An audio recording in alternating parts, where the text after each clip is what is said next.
Hello friends, सो आज हम करने वाले हैं ज्योग्राफी का chapter number 4 that is climate of India. तो सबसे पहले जब हम क्लाइमेट देखने वाले हैं तो हमें ये पता होना चाहिए कि क्लाइमेट होता क्या है और क्लाइमेट और वेदर में क्या डिफरेंस होता है। अभी हम जहाँ खड़े हैं वहाँ पर अगर मान लो बारिश हो रही है तो हमने बोल दिया कि यहाँ रेनी है वेदर, उसको वेदर बोलेंगे।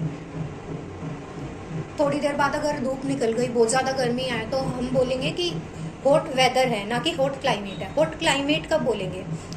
फॉर एग्जाम्पल राजस्थान है, राजस्थान में वहाँ पर मोस्ट ऑफ द टाइम जो है गर्म एनवायरनमेंट रहता है, गर्मी ही रहती है ज़्यादातर टाइम ऑफ अ ईयर। तो उसको हम बोलेंगे कि हॉट क्लाइमेट है। जो कि लॉन्ग टर्म वेदर होता है, जो लॉन्ग टर्म वेदर होता है उसको बोलते हैं क्लाइमेट, और जो शॉर्ट टर्म वेदर होता है उसको बोलते हैं वेदर। मतलब शॉर्ट टर्म में जो हमारे सराउंडिंग में एनवायरनमेंट में अगर सर्दी है तो बोल देंगे कोल्ड वेदर है। ये वेदर जो होता है ये डे का हो सकता है, बट क्लाइमेट होता है एक लार्ज पीरियड ऑफ टाइम के लिए। अब ये क्लाइमेट कैसे बनता है, एक जगह का क्या क्लाइमेट है ये कैसे पता चलेगा और किन फैक्टर से डिपेंड होता है, किन फैक्टर्स पर डिपेंड होता है। तो कुछ फैक्टर्स हैं, दैट इज लैटिट्यूड। लैटिट्यूड क्या होता है? एक अर्थ पे बेसिकली सबसे पहले लैटिट्यूड होता क्या है? लैटिट्यूड होता है कि जो हॉरिजॉन्टल लाइंस होती हैं अर्थ पर, उसे लैटिट्यूड बोलते हैं। तो अर्थ पे जो सन की रेज आती हैं वो सबसे ज़्यादा कहाँ आती हैं? सबसे ज़्यादा आती है इक्वेटर पे। फिर उसके ऊपर पोल्स जो होते हैं, पोल्स पर जो है कम आती है। तो सन की जो डायरेक्ट रेस पड़ती हैं सीधी, वो इक्वेटर की तरफ पड़ती है, तो इक्वेटर पे ज़्यादा गर्मी होगी। और जब हम पोल्स की तरफ जाते जाएंगे, चाहे वो नॉर्थ पोल की तरफ जाएं चाहे साउथ पोल की तरफ, तो ठंड हमें फील होगी पोल्स की तरफ एज कंपेयर टू इक्वेटर। और ये क्यों होता है? क्योंकि जो रेज होती हैं वो पोल्स की तरफ कम होती हैं सन की। नेक्स्ट हमारा जो फैक्टर अफेक्ट करता है क्लाइमेट को, जिस पर क्लाइमेट डिपेंड करता है, वो है ऑल्टीट्यूड। ऑल्टीट्यूड क्या होता है? ऑल्टीट्यूड का मतलब होता है हाइट। अब जैसे हमने देखा भी होगा, जब हम माउंटेन्स पर जाते हैं, हिल एरियाज पर जाते हैं, वहाँ पर गर्मियों में भी ठंड होती है। तो ऐसा क्यों होता है? ऐसा इसलिए होता है क्योंकि माउंटेन्स हाइट पर हैं, और हाइट पर हम जितना हाइट पर जाते जाएंगे उतना ही जो है हमारा सराउंडिंग कोल्ड होता जाएगा, हमें कोल्ड फील होती रहेगी। तो जितना ऑल्टीट्यूड होगा उतना ही कोल्ड क्लाइमेट होगा। Pressure and wind system. Pressure and wind system में क्या होता है, इसको हम दो पार्ट्स में समझेंगे, एक समर्स का और एक विंटर्स का। गर्मियों में देखते हैं सबसे पहले, ये ओशन है और ओशन से कनेक्टेड लैंड है ओशन के पास। तो जो ओशन के पास की लैंड होगी, गर्मियों में वो लैंड क्या होती है, ज़्यादा गर्म होती है एज़ कम्पेयर टू ओशन। तो ओशन में जो हवा है वो यहाँ के मुकाबले, लैंड के मुकाबले थोड़ी ठंडी होती है। तो जो गर्म हवा है वो ऊपर की तरफ मूव करती है।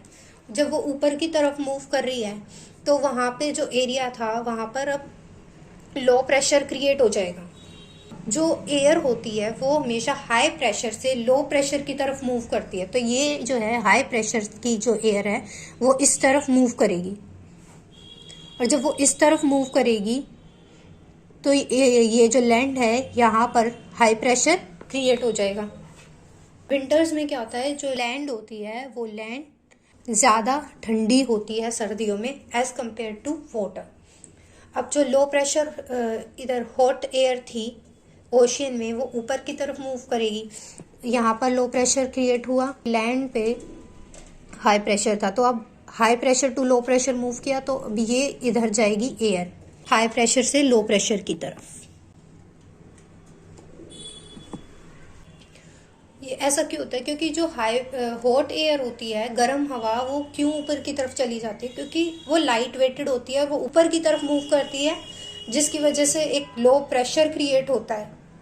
और लो प्रेशर क्रिएट होने के कारण जो कोल्ड एयर होती है वो हाई प्रेशर से लो प्रेशर एरिया की तरफ मूव करने लगती है।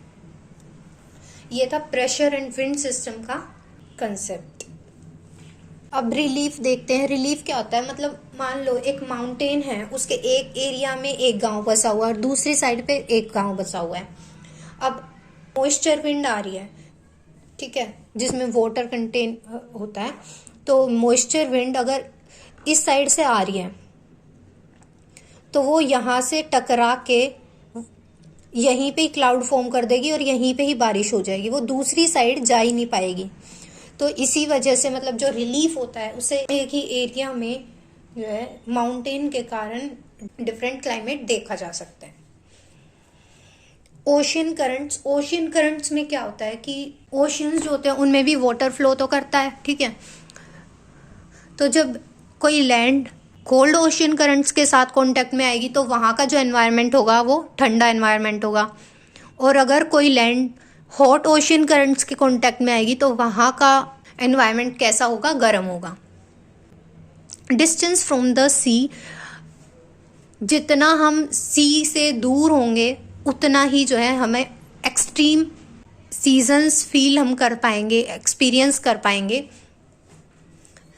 फॉर एग्जाम्पल जो कोस्टल एरिया है वहाँ पर बहुत कम वेरिएशन होती है, और वहीं जो नॉर्दर्न पार्ट होता है जो सी से डिस्टेंस पे है, जो सी से थोड़ा सा दूर है, वहाँ पर एक्सट्रीम समर भी होती है, एक्सट्रीम विंटर भी होती है।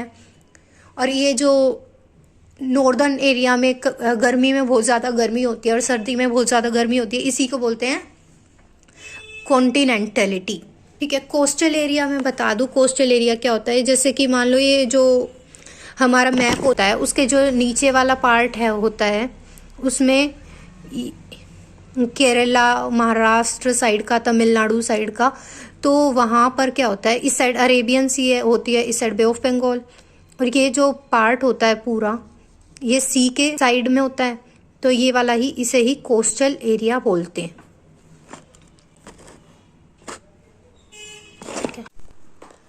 तो जो हमने फैक्टर्स पढ़े हैं वे सारे इंडिया को अफेक्ट नहीं करते हैं। इंडिया को कौन कौन से फैक्टर्स अफेक्ट करते हैं, वे सिर्फ 3 फैक्टर्स हैं जो इंडिया के क्लाइमेट को अफेक्ट करते हैं। सबसे पहला उसमें लैटिट्यूड, जो हॉरिजॉन्टल लाइंस होती हैं अर्थ पर, तो लैटिट्यूड जो है हाफ पार्ट इंडिया का ट्रॉपिकल रीजन में लाई करता है और हाफ पार्ट सब ट्रॉपिकल रीजन में लाई करता है। तो जो ट्रॉपिकल रीजन होता है वो ज़्यादा गर्म होता है एज़ कम्पेयर टू सब ट्रॉपिकल रीजन। जो क्लाइमेट है वो डिफरेंट होगा ट्रॉपिकल रीजन और सब ट्रॉपिकल रीजन में। सेकंड आता है ऑल्टीट्यूड। ऑल्टीट्यूड कैसे अफेक्ट करता है, हमारे जो हाइट्स होती है हिमालयाज़ की, वो नॉर्दर्न हिमालयाज़ की जो हमारी हाइट है वो 6000 मीटर की हाइट पर भी है, तो ये हमें प्रोटेक्ट भी करता है कोल्ड विंड से, जो कि सेंट्रल एशिया से हमारी इधर कोल्ड विंड्स आती हैं उनसे हमें प्रोटेक्ट करता है और हमारे क्लाइमेट को भी अफेक्ट करता है। Third, pressure and winds. India में जो विंड्स आती हैं, विंटर के टाइम की बात हो रही है, इंडिया में जो विंड्स आती हैं नॉर्थ ईस्ट से वो इस डायरेक्शन में आती हैं ऐसे टिल्ट होकर। तो ये टिल्ट होके क्यों आती हैं, सबसे पहले तो टिल्ट होके इसलिए आती हैं क्योंकि हमारी अर्थ जो है रोटेट करती है और जो फोर्स एक्सर्ट होता है वो विंड्स पर, जिसकी वजह से ये ऐसे टिल्ट हो जाती हैं। और ये टिल्ट होने को क्या बोलते हैं, कोरियोलिस फोर्स। जिस फोर्स के कारण ये टिल्ट होती हैं, कोरियोलिस फोर्स। बट ये जो है ये विंटर्स में यहाँ से आती हैं, समर्स में जो है यहाँ से आती हैं। तो साउथ से इसीलिए आती है समर्स में क्योंकि हमने देखा था कि गर्मियों में जो वाटर होगा वो कैसा होगा, कोल्ड होगा। यहाँ पर होगा हाई प्रेशर और यहाँ पर होगा लो प्रेशर, क्योंकि गर्मी में लैंड का लो प्रेशर होता है और सी का हाई प्रेशर होता है। तो अब हाई प्रेशर से लो प्रेशर की तरफ मूव करती है एयर, तो यहाँ पे जो मॉइस्चर विंड होगी, क्योंकि ये सी से आ रही है तो इसमें मॉइस्चर भी होगा, तो ये मॉइस्चर विंड जाएगी इस side, low pressure, high pressure से लो प्रेशर की तरफ। और जब ये हाई प्रेशर से लो प्रेशर की तरफ जाएगी तो यहाँ पर होगी रेनफॉल। इसीलिए जो है इन विंड्स को जो है मॉनसून विंड्स भी कहा जाता है, जो यहाँ से आती हैं साउथ से।